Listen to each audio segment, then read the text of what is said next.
उमर अब्दुल्ला की जानिब से महराज मलिक के लिए ट्वीट किया गया है और अरविंद केजरीवाल ने भी महराज मलिक को ट्वीट करते हुए शेर कहा है। मैं आपको बताऊंगा, उमर अब्दुल्ला ने बड़ा ट्वीट किया है महराज मलिक के लिए। महराज मलिक पे पीएसए लगने के बाद आगा रुहुल्लाह मेहदी जी ने भी ट्वीट किया है। महराज मलिक पे पीएसए लगने के बाद उमर अब्दुल्ला साहब ने भी जो है वो ट्वीट किया है और ये कहा है कि इसकी कोई जस्टिफिकेशन नहीं है। जिस तरीके से महराज मलिक को पीएसए के अंडर बुक किया है, महराज मलिक पब्लिक के लिए कोई थ्रेट नहीं है। उन्होंने कहा है कि वो सेफ्टी के लिए कोई थ्रेट नहीं है और इस तरीके से इस कानून को गलत तरीके से इस्तेमाल किया है। अगर इलेक्टेड गवर्नमेंट के नुमाइंदों को अनइलेक्टेड गवर्नमेंट इस तरीके से बुक करेगी तो इसकी कोई जस्टिफिकेशन नहीं है।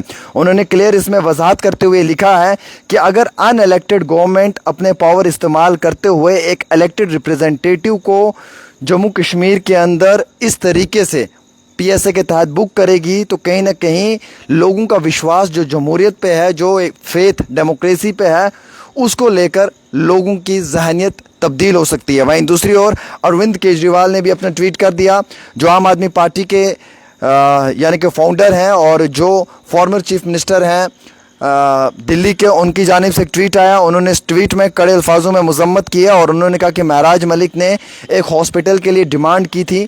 अगर हॉस्पिटल के लिए, सड़क के लिए डिमांड करना गैर कानूनी अपराध है तो फिर इस तरीके के जुर्म को लेकर चलते हुए उन्होंने कहा कि इंतहाई अफसोस है। हालांकि उस ट्वीट की वजाहत अभी तक तो नहीं हो सकी है मुकम्मल तौर के ऊपर, लेकिन यकीनन तौर के ऊपर वो ट्वीट कहीं ना कहीं सोशल मीडिया के ऊपर दिखते हुए ज़रूर नज़र आ रहा है। जिस ट्वीट के अंदर उन्होंने क्लियर कहा है और कई सारे न्यूज़ चैनल्स ने उसे कोट भी किया है, चाहे वो नेशनल न्यूज़ चैनल्स हों या फिर उसके साथ साथ चाहे वो स्टेट लेवल की न्यूज़ चैनल्स हों। उसमें जो लिखा हुआ है वो मैं पढ़कर आपको सुनाऊंगा और उसकी मैं आपको वजाहत करूंगा। उन्होंने कहा कि अगर डिमांड करना हॉस्पिटल एक जुर्म है तो इस तरीके के जुर्म को कौन कहेगा कि ये जुर्म हम ना करें, यानी कि हॉस्पिटल के लिए डिमांड करना कोई गलत बात नहीं है। उन्होंने कहा कि महराज जो है वो वॉइस ऑफ पीपल है, वो लोगों के हकूक़ की लड़ाई लड़ता है। जेल में भेजना या इस तरीके की चीज़ों से कोई खौफ या डर नहीं होना चाहिए। आम आदमी पार्टी नेशनल कन्वीनर की जानिब से ये कहा गया है कि बिल्कुल हम महराज के साथ हैं।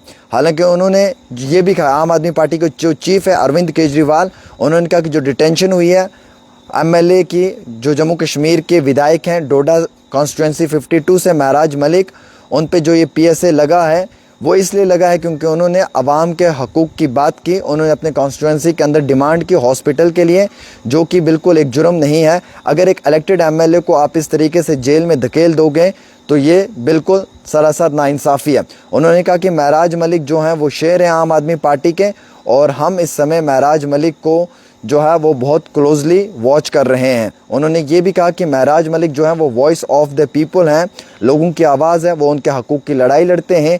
जेल में भेजना या इस तरीके की थ्रेट्स देना ये बिल्कुल भी हमारे आम आदमी पार्टी के सोल्जर को कमज़ोर नहीं कर सकते। उन्होंने ये भी कहा कि 37 साला एमएलए महराज मलिक को जो डिटेन किया गया है मंडे के रोज़ अंडर पीएसए, और जिस तरीके से कानून का इस्तेमाल हुआ है एक लेजिस्लेचर के ख़िलाफ़, वो बिल्कुल भी सही तरीका नहीं है। उन्होंने कहा कि पहली बार इस तरीके का मामला पेश आया कि एक सिटिंग एमएलए को कस्टडी में लिया है और उसे जो है वो पीएसए के अंडर बुक किया। आगा रुहुल्लाह ने भी कहा कि ये बिल्कुल अनजस्टिफाइड है, इस तरीके की चीज़ को कभी भी जो है वो नहीं देखा जाएगा। कई सारे पॉलिटिकल पार्टियों के नेताओं ने जो है वो अपना सपोर्ट एक्सटेंड किया महराज मलिक के लिए और कई सारे पॉलिटिकल पार्टियों के नेताओं ने जो है वो बड़े गम का इजहार भी किया है। उन्होंने ये भी कहा है कि इंतहाई अफसोस है हमें इस बात के ऊपर कि इस तरीके से इस कानून का इस्तेमाल किया गया है। वहीं दूसरी ओर उमर अब्दुल्ला ने भी कहा कि ये अनजस्टिफाइड है। अगर एक एमएलए को, एक इलेक्टेड एमएलए को एक अनइलेक्टेड गवर्नमेंट इस तरीके का रवैया अख्तियार कर सकती है तो ये नाकाबिले कबूल है। मैं आपको बताना चाहूँगा इस मामले में दोनों पॉलिटिकल पार्टियों के बीच में बहस भी शुरू हो चुकी है, नेशनल कॉन्फ्रेंस और पीडीपी के बीच में। पीडीपी कह रही है कि जनाब ये अब्दुल रहीम राथर जो स्पीकर हैं उन्होंने इसकी इजाज़त दी है। नेशनल कॉन्फ्रेंस कह रही है कि बेबुनियादी इल्ज़ाम है। नेशनल कॉन्फ्रेंस ने कोई भी किसी तरीके की कोई परमिशन नहीं ली है, ना कोई इजाज़त दी है। अलबत्ता नेशनल कॉन्फ्रेंस के के जो स्पीकर हैं, जम्मू कश्मीर के जो असेंबली के स्पीकर हैं और जो नेशनल कॉन्फ्रेंस की जमात के साथ जिनकी वाबस्तगी है, अब्दुल रहीम राठौर साहब, उन्हें एक ख़त जो है वो डिस्ट्रिक्ट मजिस्ट्रेट डोडा ने लिखा था और उस ख़त में उन्होंने ये बताया था कि एमएलए डोडा जो 52 महराज मलिक हैं, उन्हें जो है वो under provision of Jammu and Kashmir public safety act 1978 के तहत बुक कर दिया है एज़ पर द सोशल और पब्लिकली थ्रेट को देखते हुए या फिर लॉ एंड ऑर्डर को देखते हुए इन सब चीज़ों की वजाहत की उन्होंने कि हमने इस बुनियाद के ऊपर इन पे जो है वो PSA लगाया है और इस चीज़ की जो है वो इतला स्पीकर साहब को दी है। अलबत्ता परमिशन लेना या स्पीकर साहब ने इस चीज़ को लेकर कोई परमिशन दी हो, इस चीज़ की कोई भी अभी तक वजाहत कहीं पे भी नहीं हुई है।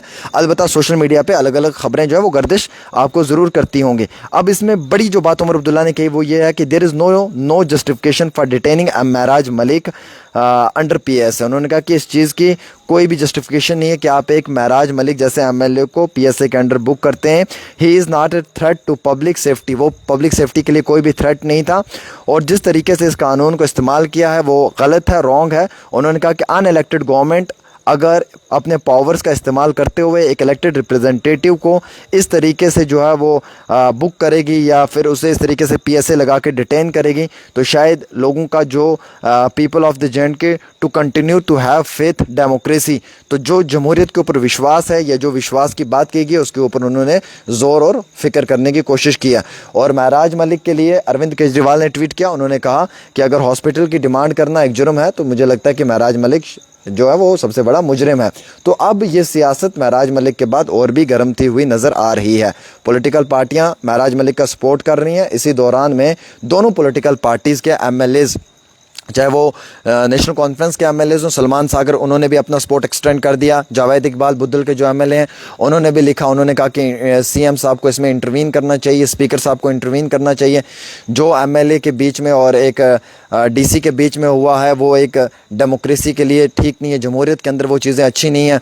वहीं दूसरी ओर फयाज़ मीर जो कुपवाड़ा के MLA हैं उन्होंने कहा जनाब ये टोटली अनजस्टिफाइड है। वहीदुर रहमान परा ने सबसे पहले आवाज़ उठाई, उन्होंने पहले ट्वीट किया, उन्होंने कहा कि बिल्कुल इस तरीके के कानून को आप वेपन हथियार की तरह इस्तेमाल नहीं कर सकते हैं। सजाद गनी लोन ने कहा कि जनाब आप एक MLA पे इस तरीके का रवैया अख्तियार करेंगे तो ये नाकाबिले कबूल है। तो मैं आपको क्लियर करना चाहूँगा मेरे अजीज़ दोस्तों कि कई तरह की जो बातें हैं वो सामने निकल कर आ रही हैं और कई तरह की बातों को जो है अब वो प्रॉपरली देखा भी जा रहा है। तो ये इस टाइम की बड़ी अपडेट है कि उमर अब्दुल्ला ने अपना ट्वीट किया है, जो इस समय के जम्मू कश्मीर के चीफ मिनिस्टर हैं उन्होंने इसके ऊपर वजाहत की, लेकिन अभी तक BJP की जानिब से कोई ट्वीट यहाँ पे नज़र नहीं आया है। महराज मलिक को ये बताया गया कि PSA के अंडर बुक किया गया है, पहले तो भद्रवाह जेल शिफ्ट किया था, अब वहाँ से जो है वो कठुआ जेल भी शिफ्ट किया जा रहा है। इस तरीके की इतला आई है, लेकिन इसकी अभी तक कोई ऑफिशियल हमारे पास कंफर्मेशन नहीं है, ना ही कोई इसकी वजाहत हुई है। तो अब पॉलिटिकल एक जो हंगामा है वो बहुत बढ़ते हुए नजर आ रहा है। महराज मलिक के सपोर्टर्स के अंदर गुस्सा है, लेकिन आज लोग कहीं ना कहीं महराज मलिक को भी एक पॉइंट पे गलत ठहरा रहे हैं कि अगर आपकी DC साहब के साथ कोई कंट्रोवर्सी थी, आपने और DC साहब ने उस चीज़ को बैठकर ख़त्म करना था। अगर आप ख़त्म नहीं कर सकते थे, आपने DC साहब के खिलाफ प्रोटेस्ट करना था, आपने पब्लिक को लेकर सड़कों पर उतरना था और DC साहब के खिलाफ एहतिजाजी मुजाहरा करना था, जो कि एक आपका फंडामेंटल राइट है। आप अपने फंडामेंटल राइट का इस्तेमाल कर सकते हैं as per the law, as per the article जो हमारे संविधान, हमारे कॉन्स्टिट्यूशन में है। लेकिन आप एक DC की पर्सनली फैमिली को या उसके बच्चों को या उसकी अहलिया को या उसकी ज़ात को टारगेट नहीं कर सकते हैं, जो कि बिल्कुल सही चीज़ नहीं है एक MLA के लिए। आपका अगर उसके साथ कोई सियासी या फिर कोई समाजी या फिर कोई एडमिनिस्ट्रेशन के अंदर कोई टकरार थी, आप उसके लिए उसके खिलाफ जो है वो बिल्कुल प्रोटेस्ट कर सकते थे, आप लोगों को लेकर धरना प्रदर्शन कर सकते थे, आप उसके खिलाफ जो है वो सख्त डिमांड कर सकते थे हुकूमत के आगे। लेकिन आप जो है वो किसी की पर्सनल ज़ात के ऊपर आकर उसकी फैमिली, उसके बच्चों या उसके वालिद को टारगेट करते हैं, ये चीज़ गलत है। इस चीज़ की कहीं ना कहीं लोग आज कह रहे हैं कि एक गलती महराज मलिक से हुई है, जज्बात में आकर हुई है या गुस्से में आकर हुई है या हरास हुए हैं, वो काफ़ी उनको हरासमेंट का सामना करना पड़ा, उस वजह से हुई है।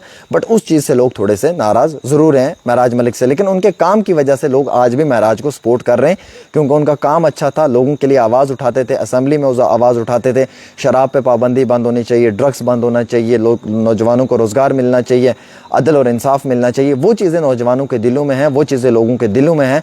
उस चीज़ का इम्पैक्ट महराज का अच्छा है पब्लिक पे और ऑडियंस पे, जिसकी वजह से महराज के लिए लोग जो है वो वक्तन फ़वक्तन अपनी आवाज़ सोशल मीडिया पे भी उठा रहे हैं। तो फिलहाल के तौर के ऊपर एक छोटी सी रिपोर्ट आमिर सुहेल की।